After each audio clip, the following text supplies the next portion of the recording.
All right, let's jump right in. Today, we're cracking open Julia Bennett's marriage rescue plan. If you're in a relationship and things just feel off, like you're stuck or disconnected, this is for you. Think of it as a really practical guide to help you find your way back. Wow. Does that sound a little too familiar? It just perfectly captures that strange, quiet distance that can settle in, right? It's that feeling where you know the love is probably still in there somewhere, but it's buried under chores and stress and just life. If you feel that way, you are definitely not alone. So where do you even start the rescue? Well, the book says it begins at what's called the breaking point. But here's the twist. Instead of seeing this as the end of the line, it's framed as this incredible moment of clarity.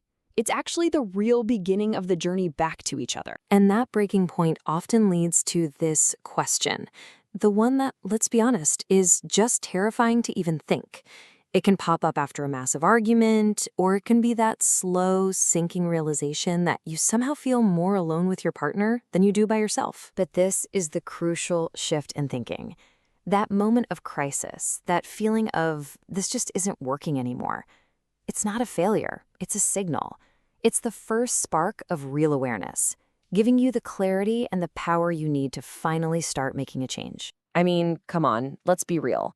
If vague advice like just go on more date nights actually worked, you wouldn't need a rescue plan, right? This approach is totally different. It's not about these big, unrealistic gestures. It's all about small, practical, daily habits, tools that you can actually use when life gets messy. And all those little daily habits, they lead us to the core idea of this whole book. Instead of just waiting around, hoping to feel love again, the plan is to actively practice love every single day. And get this, the entire rescue plan is built around just 7 core habits. Yep, 7, not 70. The goal here isn't to overwhelm you. It's to give you a focused, totally manageable path back. Today, we're going to dive into 2 of the most important ones. This is such a game changer. It totally reframes how we think about relationships. You don't wait to feel like brushing your teeth, right? You just do it because you know it's what keeps them healthy. It's the same idea here. It's about small, consistent actions, because that kind of maintenance is love. Okay, so let's dig into the first power tool. This one tackles something that is just so toxic for a relationship, the blame game. What a metaphor. Blame is just like that. You don't see it at first, but it's there, and it's spreading silently. And yeah, it feels really justified in the moment, but all it does is build these walls between you. Remember, you don't win by winning the argument, you win by winning each other back. So what does this look like in real life? Check out the difference. Blame mode is pure accusation. You're so thoughtless. And what happens next? Defensiveness.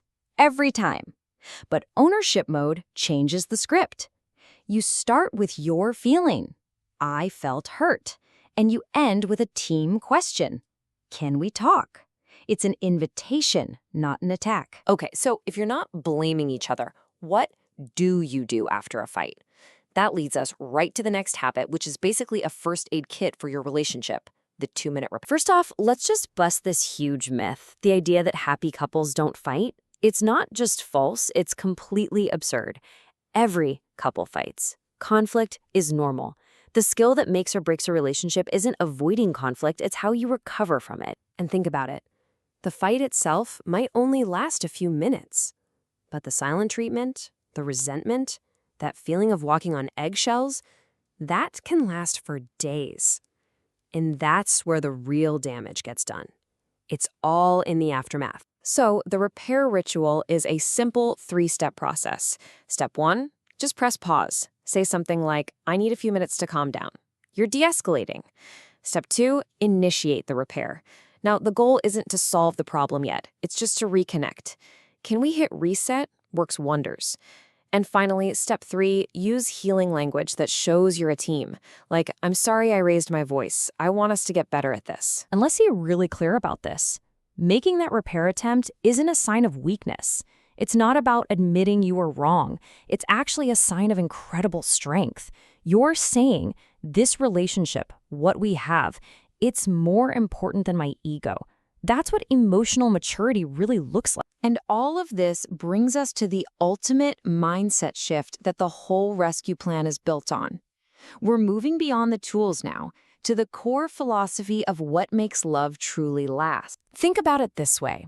Your feelings, love, passion, even annoyance, they're like the weather. They change. One day it's sunny, the next it's stormy. That's normal. But your commitment, that's the anchor. It holds you steady no matter what the weather is doing. And maybe this is the simplest way to say it all. Lasting love isn't about luck. It's about grit. A great relationship isn't something you find, it's something you build, brick by brick, with effort and resilience, every single day. And that brings us to this final, powerful idea. Love isn't just a noun, it's a verb. It's a choice. And maybe the most profound thing you can communicate isn't just, I love you, it's, I still choose you, especially on the hard days. Which leaves all of us with a pretty simple and maybe life-changing question.